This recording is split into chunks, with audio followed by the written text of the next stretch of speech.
Dans cette nouvelle vidéo, je découvre et j'explore un incroyable manoir caché dans les recoins de la campagne portugaise. D'un raffinement et d'une architecture hors du commun, ce lieu, abandonné depuis peu, m'aura donné du fil à retordre. Mais mes efforts, une fois à l'intérieur, auront été grandement récompensés. J'espère que cette vidéo vous plaira. Bon visionnage. Moi, c'est Simon. Je suis un explorateur urbain qui parcourt le monde depuis 2012 à la recherche des lieux abandonnés les plus iconiques. Centrales thermiques, asiles psychiatriques, navires de guerre abandonnés, bienvenue sur ma chaîne.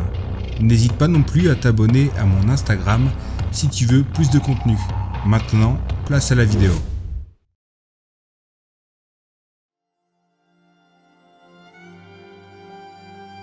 Profitant de mon road trip à travers l'intégralité du Portugal, je me dirige aujourd'hui dans l'est du pays. Traversant un bon nombre de montagnes dès les premières lueurs de l'aube, le jour se levant progressivement, j'approche lentement de mon objectif du jour.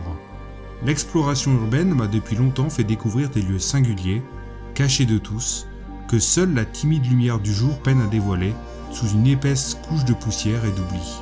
Le lieu que j'explore aujourd'hui fait définitivement partie de cette catégorie, drapé dans un mystère absolu quant à son abandon et à l'identité de ses derniers occupants. Ce lieu incroyable fut l'une de mes plus belles explorations à ce jour. À la croisée des chemins entre l'histoire avec un grand H, destin héroïque et architecture singulière, ce lieu reculé m'aura plus que compliqué la tâche. Maintenant, place à l'exploration. Salut à tous. Donc aujourd'hui, on se retrouve au nord du Portugal et on va aujourd'hui explorer une énorme quinta qui, comme vous le savez, est l'équivalent du manoir en France ou de l'hacienda pour l'Espagne. Je viens tout juste de faire un accès, mais littéralement le faire, en explosant des ronces au fur et à mesure de mon passage, parce que comme vous pouvez le voir, tout a été colonisé par des ronces depuis des années d'abandon maintenant, et j'essaie de me frayer un chemin comme possible, et ça a fonctionné. On est ici au cœur de la quinta de la bâtisse qui est réellement spectaculaire. Regardez-moi ça un peu. Elle est vraiment énorme. Et on va aller explorer toutes ses dépendances et son intérieur, notamment sur la bâtisse principale. Allez, on est parti. Je vois une porte d'ouverte là-bas. Et on va aller y jeter un coup d'œil sans plus tarder. Alors, je suis toujours accompagné de mon fidèle Ronin. J'espère que ce format vous plaît, un format plus spontané, avec moins de découpage au montage, et où je peux vous livrer certaines anecdotes lorsque je m'aventure dans ce genre d'endroit, en direct du coup. Je vais monter un peu les ISO, parce qu'ici c'est très sombre. On découvre une première porte d'ouverte ici, et c'est magnifique. Je crois que c'est la chapelle de l'endroit. On pousse les rideaux et on découvre une superbe chapelle dans son jus. Une chapelle privée visiblement. Je vais me mettre dans un coin et on va vraiment s'attarder sur les moindres détails de cet endroit absolument superbe qu'on découvre aujourd'hui, tous ensemble. C'est une superbe découverte lors de ce road trip portugais. Regardez-moi un peu tout ce qu'on y découvre dans cette petite chapelle privée. Un hôtel complet, il faut le dire, encore orné de fleurs en termes de décoration. On a juste en face de moi, ça j'adore, un vieil assemblage de la scène du Christ, justement de son ascension jusqu'à sa crucifixion. On peine à apercevoir les scènes de chaque illustration, tant le temps et l'humidité les ont détruites. Mais elles sont encore là, juste devant. Je vais me reculer tout doucement.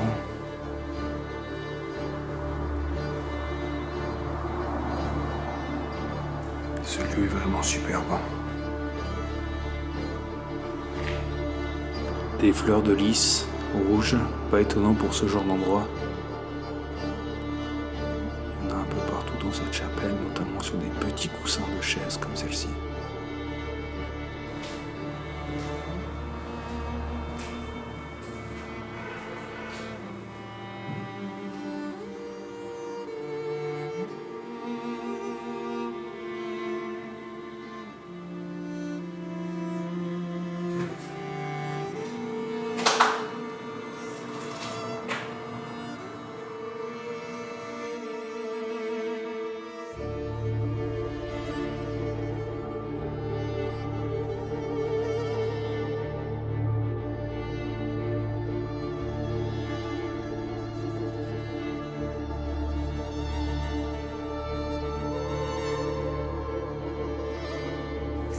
Cet hôtel est tout en relief, tout en bois, comme une très bonne partie des constructions du nord du Portugal. Et tout a pris de l'humidité. Le lieu est en train de disparaître, la nature se le réapproprie progressivement. Allez, on retourne dehors et on s'aventure dans d'autres pièces. On vient de sortir de la chapelle et on va se rendre pour l'instant dans les dépendances qui sont juste à ma droite. Il y a beaucoup de soleil aujourd'hui, beaucoup de très forts contrastes ici dans cette quinta abandonnée. Donc je vais devoir changer régulièrement les ISO et faire le maximum pour que l'image soit le plus agréable possible. Regardez-moi ça, une chambre d'une dépendance de la quinta qui est complètement rongée par l'humidité et les infiltrations d'eau, comme vous pouvez le voir juste en face.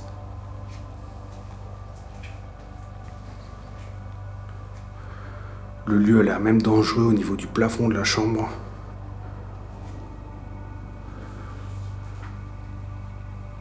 On a encore littéralement tout, regardez. Les armoires, tout est resté sur place.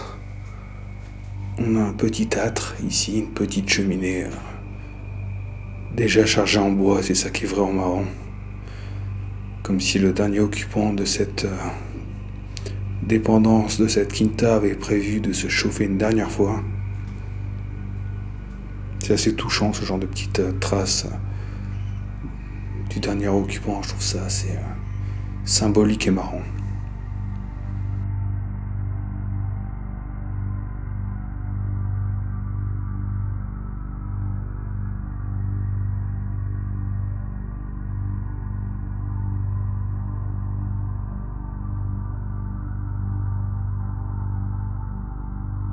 En face, la pièce a l'air assez sombre également.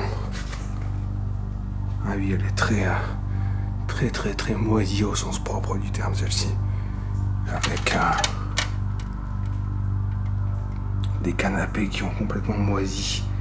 Le sol est couvert d'eau. Je vais me retourner pour que vous puissiez bien voir. On a ici une cuisine complètement effondrée. Regardez-moi ça. Cette scène d'apocalypse ici. Avec encore des couverts, des meubles qui ont l'air d'être complets. Et tout le toit qui s'est effondré.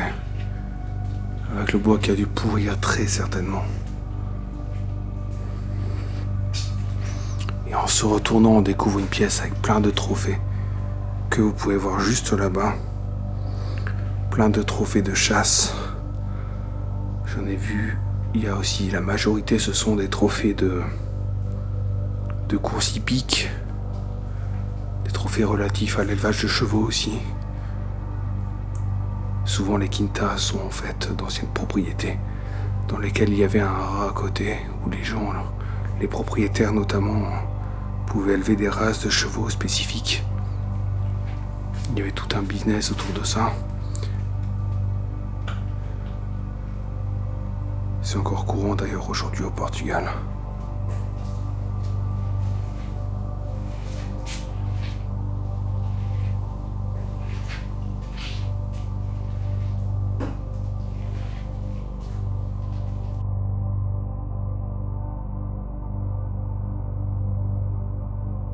On a ici plongé dans une mi-ombre, mi-lumière, toute la collection de trophées hippiques que l'ancien propriétaire avait dû gagner.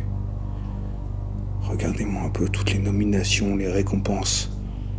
Ça devait être une très grosse exploitation de chevaux. Ici, à mon avis, un très gros élevage.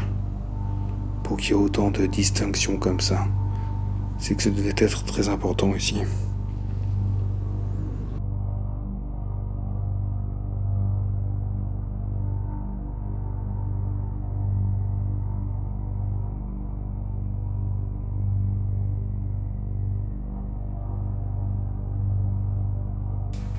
On va monter à l'étage et on verra bien ce qu'on y découvrira.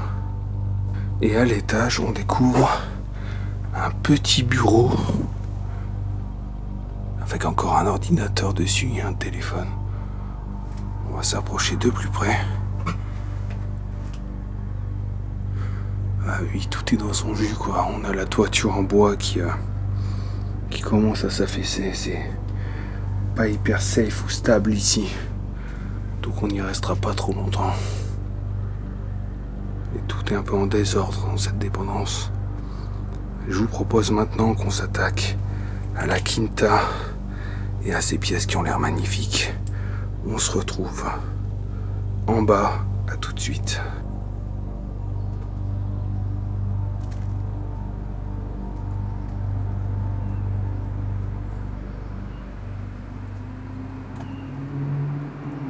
Allez, c'est parti. On va essayer de ne pas tomber avec toutes les ronces qu'il y a devant moi au niveau des pieds. Et on va monter ces petites marches pour accéder à la première porte qui, elle, semble ouverte. Les ronces me défoncent littéralement. Et nous y sommes. On va rentrer sur la petite porte à droite. C'est parti. Bon, écoutez, cette fois, j'ai juste pas les mots sur ce que je découvre ici. Je savais que cet endroit était superbe, mais à ce point-là, c'est encore une toute autre chose. Regardez-moi un peu, on va s'attarder sur le plafond qui est une pièce d'art à lui tout seul. Juste après, avec des prises de vue plus focus sur les détails. On a des superbes tableaux, mais vraiment ce qui attire directement mon attention ici, c'est cette superbe armure de chevalier, dorée. Regardez-moi un peu ça. Elle est juste sublime, on ira y jeter un coup d'œil en détail juste après. Pour l'instant, on va se concentrer sur la vue globale de cette superbe pièce de déjeuner, cette salle à manger, qui est juste sublime. Regardez-moi un peu ce palace, quoi. Les quintas sont souvent des palaces. J'aime beaucoup le rendu des murs bruts, avec les murs avec des enduits à côté, les superbes tableaux que l'on a disposés au-dessus des meubles, comme vous pouvez le voir. Je vais aller au bout là-bas, me retourner afin que vous puissiez voir aussi ce qu'il y avait derrière moi. On a une superbe bergère portugaise là-bas.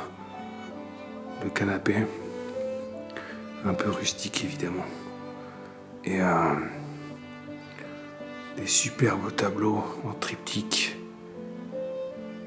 Un superbe tableau qui représente une personne qui commence à s'effacer progressivement dû au ravage du temps.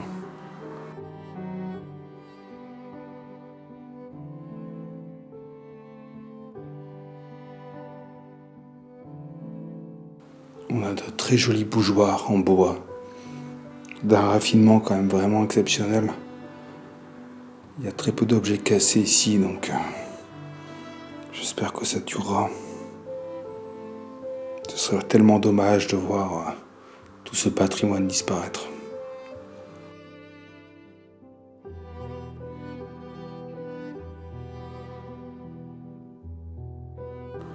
Regardez-moi un peu ces portraits. Alors il y a très peu d'informations qui subsistent sur cet endroit, que ce soit ici en décortiquant ce qui reste en termes de manuscrits. Et sur internet, certainement pas sur internet d'ailleurs, puisque ce lieu n'est pas trouvable sur internet facilement. Et ça ne laisse que peu d'informations passer sur cet endroit. Mais le problème, c'est que j'ai aussi très peu d'informations sur le contexte de l'abandon et aussi des occupants précédents.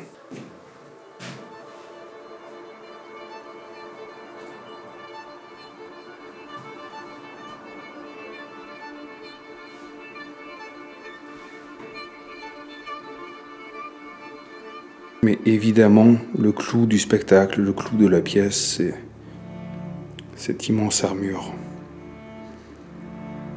dorée qui est complète. Je vais faire des gros plans dessus parce qu'elle est vraiment superbe et magnifique. On a une sorte de lance ici qui a été brisée partiellement et la croix chrétienne se retrouve en bas, ici, là, à gauche.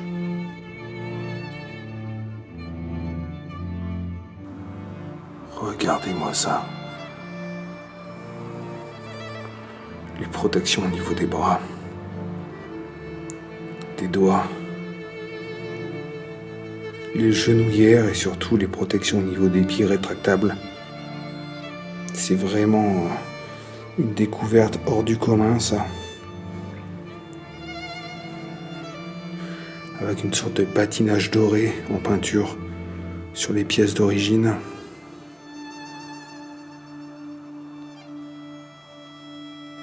Regardez, on a encore des lanières en cuir. Bon, je vais même pas y toucher finalement parce que ça serait même le dégrader tellement il est vieux ce cuir. Oh, cette armure, c'est vraiment une pièce d'histoire à part entière.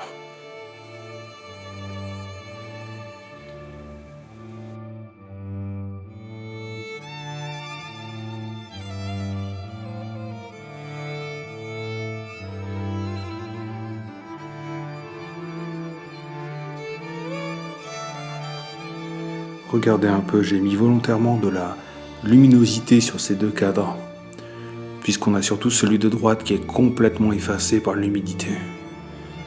On n'arrive même plus à discerner qui était représenté dessus.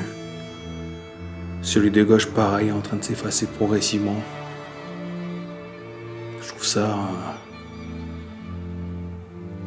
à la fois mélancolique, beau dans un certain sens, la marque du temps. Le temps gagne toujours et efface toujours toutes les existences par son passage inéluctable. Et c'est ça que je trouve fascinant dans ce genre d'endroit.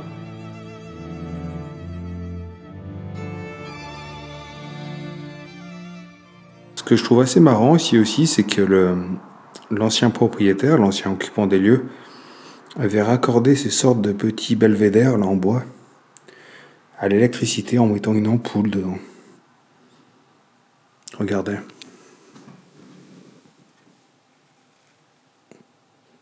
Ça devait donner une luminosité assez particulière, je pense, la nuit ici. Je ne pouvais pas ne pas vous montrer la voûte du plafond avec sa superbe sculpture en bois qui est intégrée avec un homme de chevalier, le symbole de cette famille, visiblement les deux clés, et l'armoirie qui correspondait. C'est incroyable de trouver encore un plafond dans cet état. Par 2-3 toiles d'araignée, il n'y a rien vraiment qui est détérioré sur ce plafond. Il faut à tout prix que ça perdure.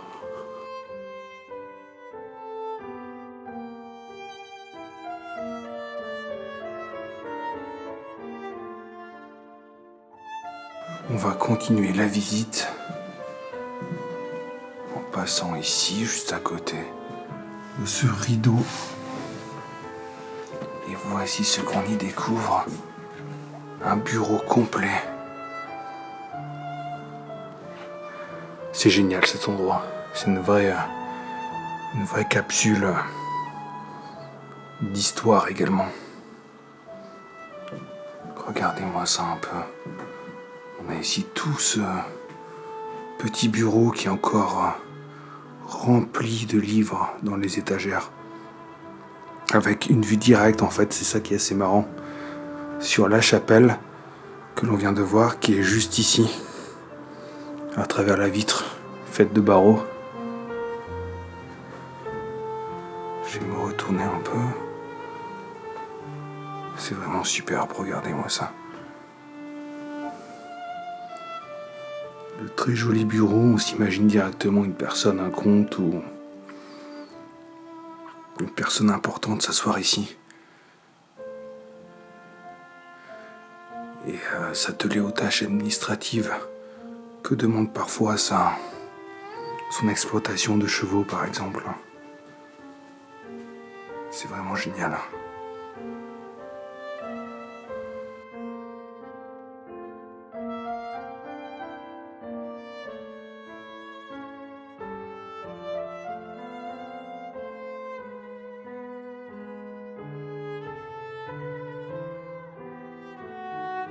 Juste en dessous des portraits de famille, on a ici cette immense malle avec des armoiries, tout un tas de drapeaux et de textiles relatifs à la famille. Regardez ça un peu.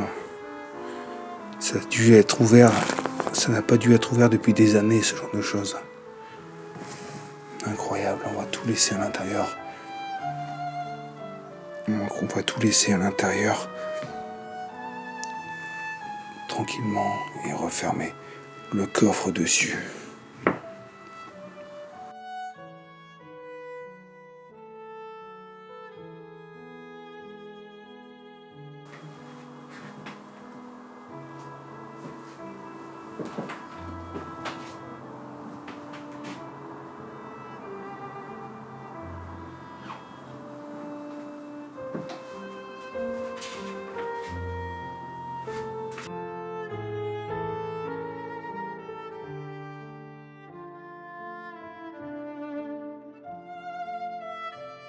On a ici les lunettes, regardez.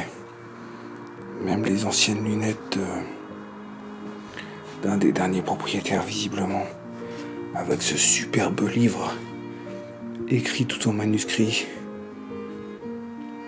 En portugais, évidemment, ça va être très compliqué pour moi de vous déchiffrer à la fois la langue soutenue qu'il y a à l'intérieur, et tant au niveau de la langue que de l'écriture, j'ai envie de dire.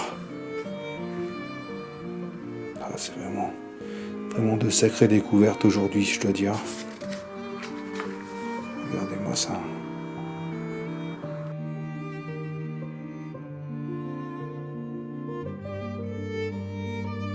De très très vieux portraits de cette famille de nobles qui doivent dater d'au moins 1 ou 2 siècles, je pense. Début 20e, à mon avis.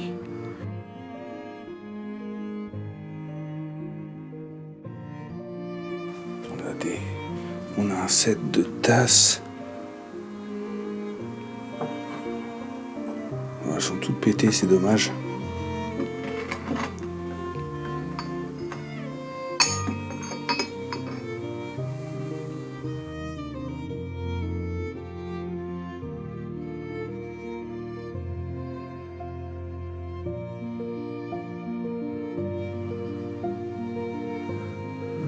On va repasser dans la pièce où se situe l'armure dorée et aller poursuivre l'enfilade de pièces qui s'offre à nous juste devant là-bas. Allez, c'est parti, suivez-moi.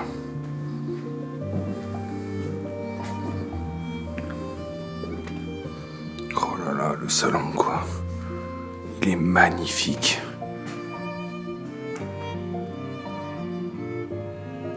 Je sais même pas où regarder tellement tout est d'époque ici, tout est vraiment superbe encore une fois. On a un dalmatien ici en céramique qui m'a un peu fait tilter au début, je dois bien l'avouer.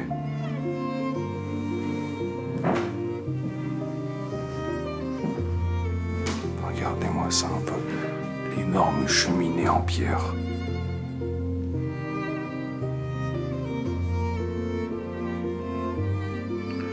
On s'attardera sur tous les détails.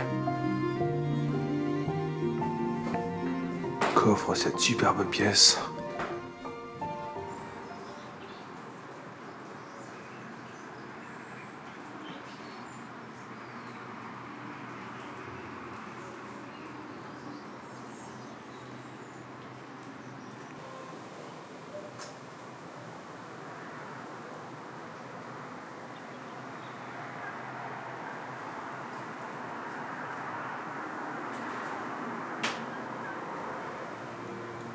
On ressort du balcon et toujours dans cet énorme salon.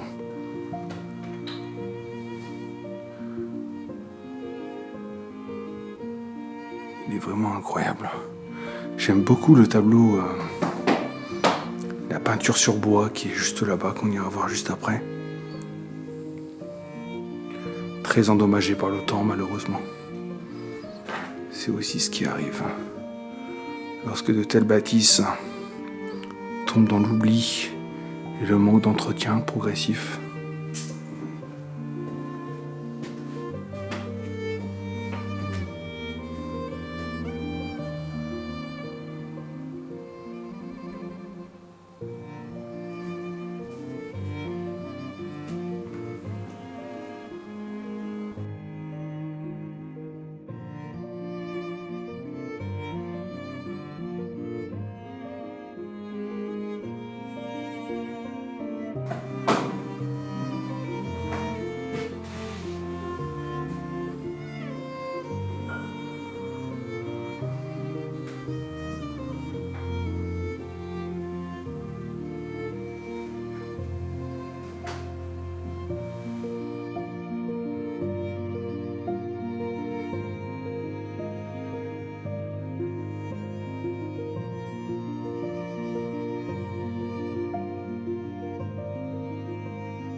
On va aller voir ce qui se cache derrière ce rideau et passer dans le couloir qui se situe derrière.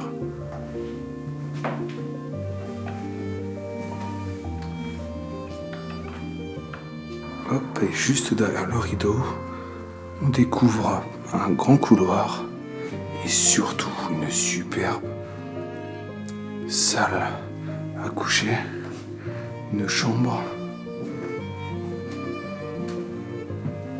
Regardez-moi ça un peu. On va de surprise en surprise aujourd'hui. C'est juste hallucinant. Avec ce grand lit juste devant. Je vais monter un peu les ISO parce qu'ici c'est très sombre.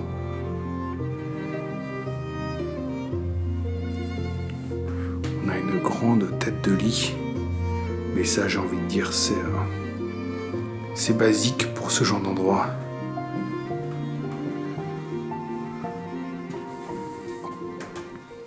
Allez. On s'aventure dans ce grand couloir. Fait de meubles en bois magnifiques également. Et une pièce à droite qui recèle 2 lits, 2 superbes lits aussi. Ça a l'air d'être une chambre pour enfants, peut-être. Peut-être que je me trompe, ce qui est possible aussi. Avec des têtes de lit plus petites, mais dorées à leur extrémité.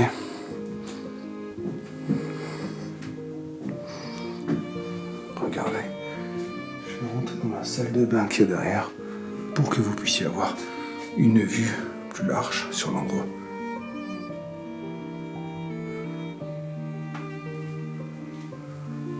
C'est vraiment top.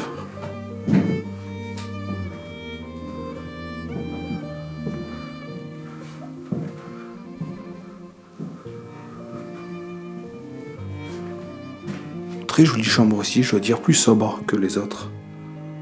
Et très très sympa aussi. Cette quinta est un vrai labyrinthe. Et j'ai l'impression que l'on n'a pas tout vu encore. Je viens de descendre au rez-de-chaussée. Et on découvre ici, dans une très très grosse pénombre, moi je suis assez haut en ISO là, une énorme salle de réception. Elle est géniale celle-ci aussi, avec la grande table en bois, les chaises style un peu Henri II. C'est superbe ça aussi. Regardez-moi un peu le grand miroir là-bas également, juste ici. Ça a vraiment une atmosphère digne d'un tout autre siècle, la pièce dans laquelle je me situe là. On va aller voir les autres pièces derrière. Mais d'ailleurs, il est bien possible que je sorte ma lampe, mon panneau LED, vu que tout est très sombre ici. C'est certainement ce que je vais faire. Allons-y pour voir. Et rien d'hyper intéressant ici, même si ça vaut quand même le coup d'œil. Une ancienne arrière-cuisine, à côté de la salle de réception du rez-de-chaussée. Bon, elle paye pas trop de mine. Mais est-ce qu'on va faire les difficiles pour aujourd'hui? Je pense pas que non.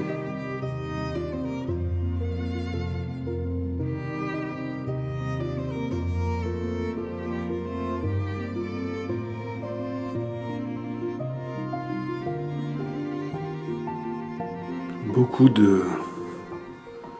d'illustrations de paysannes, de paysans qui faisaient des récoltes et qui étaient notamment sous le contrôle et la juridiction des comtes ici au Portugal jusqu'à très tard, jusqu'à 1967 et la révolution des œillets qui mit fin au régime de Salazar, qui devait fournir du travail et cultiver les terres des comtes ici.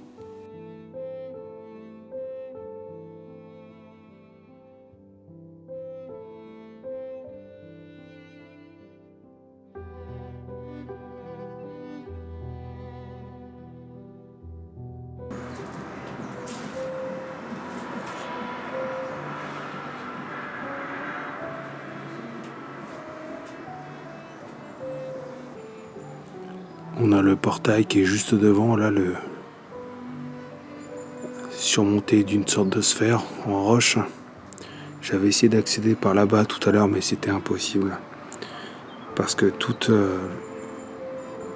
les alentours en fait, des bâtiments qui sont érigés ici sont recouverts totalement de ronces, mais des monticules de ronces, comme vous pouvez le voir devant. Et c'est impossible de se frayer un chemin à l'intérieur. Alors, le seul étage de cette quinta, c'est cette superbe chambre, une chambre principale, je pense. La chambre des propriétaires, à mon avis. Vu l'immense tête de lit sculptée dans le bois, comme d'habitude. Je pense que vous avez un peu pris le pli des têtes de lit majestueuses dans les manoirs que j'explore. Ce grand lit et ce superbe miroir en face du lit ici. Cette pièce est unique aussi, intouchée, inchangée depuis les années qui passent. Et je tenais quand même à monter à l'étage pour vous la montrer. On va redescendre et aller jeter un dernier coup d'œil pour voir si d'autres surprises nous sont réservées ici.